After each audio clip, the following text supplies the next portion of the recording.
आज का टॉपिक है बर्नौली का प्रमेय। ये इसकी डेफिनेशन है। इसकी इक्वेशन होती है P plus half rho V square plus rho G H is equal to constant. ये एक ऊर्जा संरक्षण का सिद्धांत होता है। इसमें इंपॉर्टेंट बात ये है कि इसमें जो द्रव प्रवाहित किया जाता है वो असंपीड, इनकम्प्रेसिबल तथा अशान नॉन विस्कस फ्लूइड होता है। ठीक है, इसका फिगर देखते हैं। ये एक पाइप है, इसका एक सिरा चौड़ा तथा दूसरा सिरा पतला बनाया जाता है। आधार रेखा से इस सिरे की हाइट h1, दूसरे सिरे की हाइट h2 होती है। यहाँ पर इसका एरिया A1, वेलोसिटी V1 और प्रेशर P1 होता है। इस सिरे पर एरिया A2, वेलोसिटी V2 और प्रेशर P2 होता है। इसमें जो लिक्विड होता है वो धारा रेखीय प्रवाह में बहता है। ठीक है, इसमें देखिए काट ए में प्रवेश करने वाले द्रव पर 1 सेकंड में किया गया कार्य निकालते हैं। हम जानते हैं कार्य बराबर क्या होता है, बल गुणे विस्थापन। बल बराबर आप क्या लिख सकते हैं, दाब गुणे क्षेत्रफल। आप इसको कैसे लिखते हैं, P1 into A1 into V1। इसी तरीके से आप मान लो ये A पॉइंट है और ये B पॉइंट है, तो काट A में प्रवेश करने वाले द्रव पर 1 सेकंड में किया गया कार्य इतना है, तो काट B पर कितना आएगा, सेम P2, A2 और V2। ठीक है, फिर आप निकालेंगे द्रव पर किया गया तुल्य कार्य। कार्य कितना, टोटल कार्य कितना निकालेंगे, P1 A1 V1 minus P2 A2 V2। ये है हमारे क्वेश्चन नंबर फर्स्ट। ठीक है, अब हम जानते हैं सततता के समीकरण के अनुसार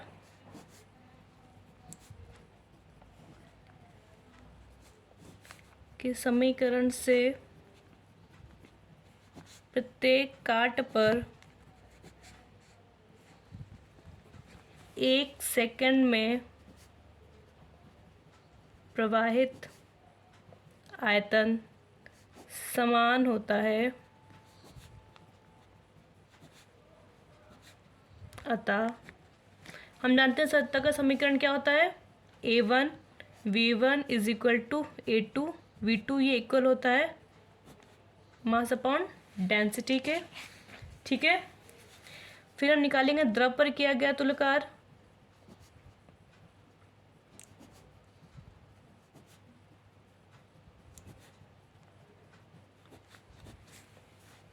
देखिए A1 V1 की जगह क्या लिख सकते हैं, M अपॉन रो, तो P1 M upon rho minus P2 M upon rho. तो जब हम M अपॉन रो को कॉमन ले लेंगे तो क्या जाएगा, P1 माइनस P2। ये हमारा इक्वेशन नंबर सेकंड। अब हम जानते हैं B पॉइंट में इसका एरिया कम है तो यहाँ पे वेलोसिटी ज़्यादा होगी। यहाँ का एरिया ज़्यादा है यहाँ, इसलिए यहाँ पे वेलोसिटी कम होगी। तो इसकी गतिज ऊर्जा क्या होगी, हाफ M V2 स्क्वायर इधर, हाफ M V1 स्क्वायर इधर। तो हम लिख सकते हैं क्या, द्रव की गतिज ऊर्जा में वृद्धि क्या लिख सकते हैं, delta K is equal to half M V2 square minus half M V1 square, because V2 बड़ा है V1 से। ठीक है, half M V2 square minus V1 square. फिर इसी तरीके से फिगर में देखिए यहाँ पर हाइट h2 है यहाँ पर हाइट h1 है। हमको पता है स्थितिज ऊर्जा हाइट पर डिपेंड करती है, तो यहाँ की स्थितिज ऊर्जा ज़्यादा होगी और यहाँ की स्थितिज ऊर्जा कम होगी। तो हम लिख सकते हैं अतः द्रव की स्थितिज ऊर्जा में वृद्धि डेल्टा यू बराबर mgh2 माइनस mgh1।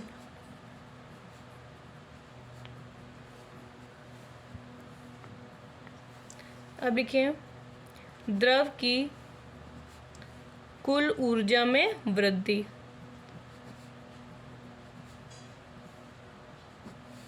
ऊर्जा में वृद्धि क्या होगा?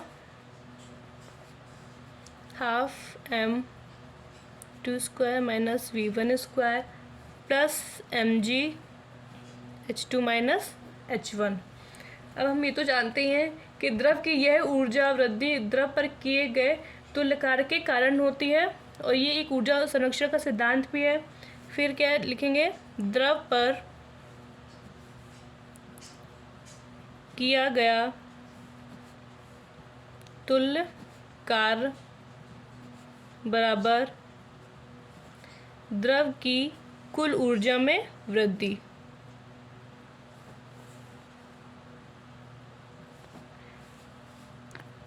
W बराबर डेल्टा के प्लस डेल्टा U। तो हम लोग W पहले निकाल चुके थे। किया गया तुल्य कार्य कितना था? P1 minus P2 upon rho is equal to delta क्या था? 12 m v2 square minus v1 square plus mgh2 minus h1। अब इसको पूरा ओपन कर लीजिए। देखिए पहले इसमें से जब mm कॉमन लेंगे, इससे m कॉमन ले लीजिए,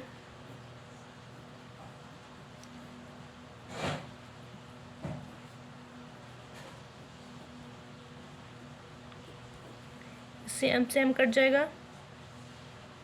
इस रो को मल्टीप्लाई इधर कर दीजिए, उसको पूरा ओपन कर दीजिए।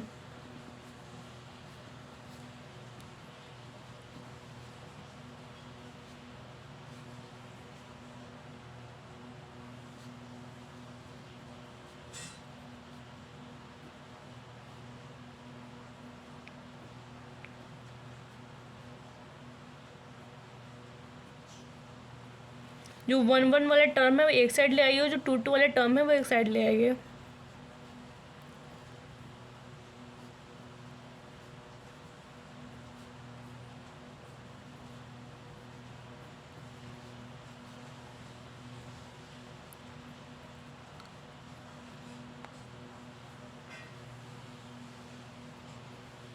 देखिए LHS is equal to RHS आ गया, तो हम लिख सकते हैं P plus half rho V square plus rho GH is equal to constant.